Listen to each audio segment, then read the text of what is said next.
نحمده ونصلي على رسوله الكريم أما بعد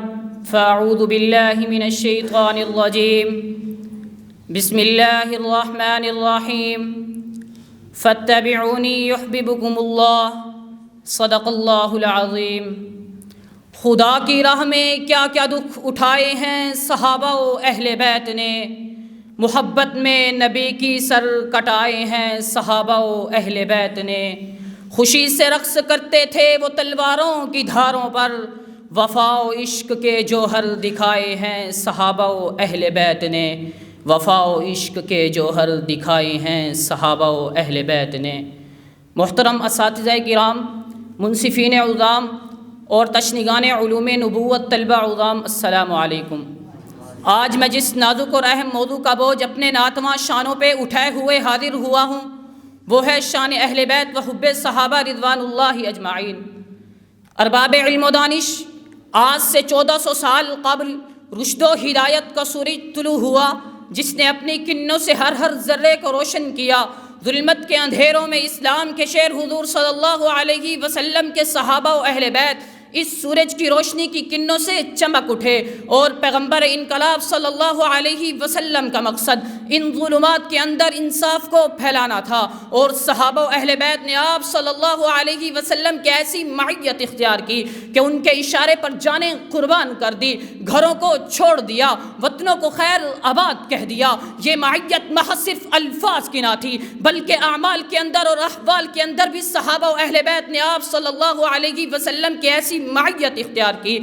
اور چنانچہ صحابہ و اہل بیت کی اس معیت کو قرآن مجید یوں بیان کرتا ہے: وَمَا أَرْسَلْنَاكَ إِلَّا رَحْمَةً لِّلْعَالَمِينَ كُنْتُمْ خَيْرَ أُمَّةٍ أُخْرِجَتْ لِلنَّاسِ۔ پہلی آیت میں آپ صلی اللہ علیہ وسلم کے رحمت للعالمین ہونے کا تذکرہ ہے، دوسری آیت میں صحابہ و اہل بیت کے خیر امت ہونے کا تذکرہ ہے۔ وَمَا رَمَيْتَ إِذْ رَمَيْتَ وَلَكِنَّ اللَّهَ رَمَىٰ فَلَمْ تَقْتُلُوهُمْ وَلَكِنَّ اللَّهَ قَتَلَهُمْ۔ پہلی آیت میں آپ صلی اللہ علیہ وسلم کے عمل کو اللہ نے اپنا عمل کہا، دوسری آیت میں صحابہ و اہل بیت کے عمل کو اللہ نے اپنا عمل کہا۔ ان آیات مبارکہ سے واضح طور پر پتہ چلتا ہے کہ جہاں آپ صلی اللہ علیہ وسلم کو فضیلت کی خوشخبری دی گئی وہاں صحابہ و اہل بیت کو بھی دی گئی، جہاں آپ صلی اللہ علیہ وسلم کو فتح کی خوشخبری دی گئی وہاں صحابہ و اہل بیت کو بھی دی گئی۔ اس سے یہ پتہ چلا کہ صحابہ و اہل بیت کو آپ صلی اللہ علیہ وسلم کے ساتھ ایسا عشق تھا کہ اگر کوئی کنجر اسلام آباد یا کراچی کی شہروں پر بیٹھ کر جدا کرنا چاہے تو جدا نہیں کر سکتا۔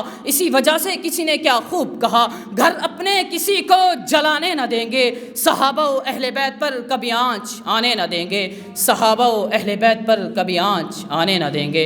ارباب فکر و نظر ذرا توجہ کیجئے، صحابہ و اہل بیت کو آپ صلی اللہ علیہ وسلم کے ساتھ معیت میں وہ مقام حاصل تھا کہ آپ کے ایک اشارے پر جانیں قربان کر دیتے۔ میرے نبی کا حکم ہوتا کہ آج جہاد پر جانا ہے تو صحابہ کرام لبیک کہہ کر میدانوں میں نظر آتے، تو جب میرے نبی کا حکم ہوتا تو ابو بکر جیسے صدیق میدانوں میں نظر آتے، عمر جیسے عادل بادشاہ میدانوں میں نظر آتے، عثمان جیسے غنی میدانوں میں نظر آتے، حضرت علی جیسے حیدر کرار میدانوں میں نظر آتے، عبداللہ بن عباس جیسے مفسر میدانوں میں نظر آتے، عبداللہ بن مسعود جیسے فقیہ میدانوں میں نظر آتے، کعب بن مالک جیسے شاعر میدانوں میں نظر آتے، اور عبداللہ بن رواح جیسے ادیب میدانوں میں نظر آتے۔ یہ تھا صحابہ کرام کا آپ صلی اللہ علیہ وسلم کے ساتھ عشق۔ اسی وجہ سے صحابہ کرام نے روم و فارس جیسی سلطنتوں کو اکھاڑ پھینکا۔ شاید کہ میرے نبی نے صحابہ سے یہ کہا ہوگا: اے میرے صحابہ، بتوں کے شہر میں جا کر خدا کا نام لکھ دینا، جہاں کفر لکھا ہو وہاں اسلام لکھ دینا۔